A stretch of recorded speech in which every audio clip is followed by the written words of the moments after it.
Hello friend, welcome to my YouTube channel KBSS study.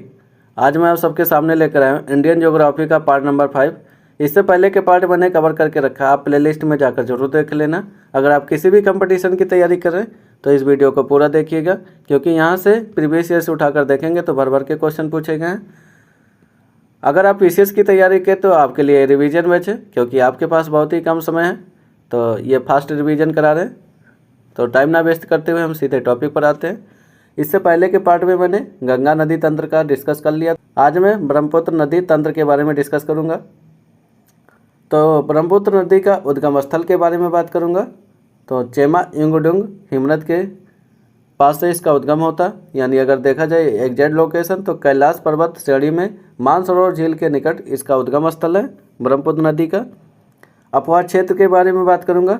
तो इसका अपवाद क्षेत्र अरुणाचल प्रदेश और असम में इसका अपवाद क्षेत्र है।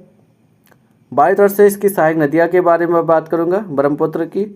तो दिबांग है, जिसे हम सिकांग भी कहते हैं, लोहित हुआ, बूढ़ी गंगा हुआ या बूढ़ी दियान हम कहते हैं, धनसिरी हुई, कापली हुई, ये सब हमारे ब्रह्मपुत्र की सहायक नदियाँ हैं बाई तरफ से।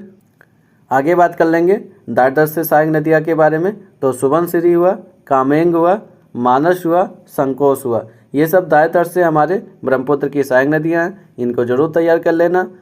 मैच द फॉलोइंग में बार बार रिपीटेड किए गए क्वेश्चन है यहाँ से।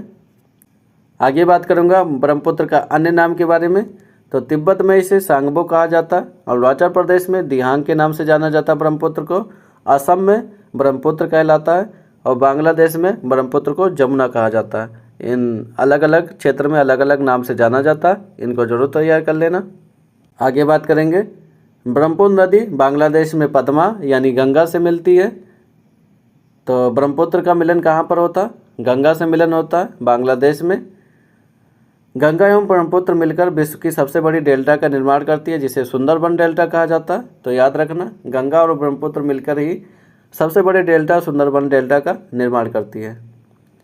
अब इनकी सहायक नदियों के बारे में एक एक करके डिस्कस करता हूँ। सबसे पहले बात करूँगा सुबनसिरी नदी के बारे में।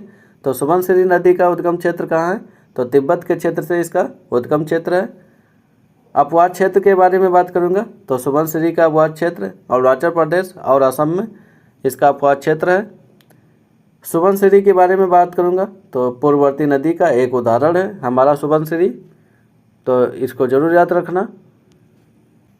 तो ये रहा हमारा ब्रह्मपुत्र नदी के बारे में, तो इनको जरूर तैयार कर लेना। आगे बात करते हैं प्रायद्वीपीय नदी तंत्र के बारे में। तो प्रायद्वीपीय नदियाँ के हमारी कौन कौन सी हैं?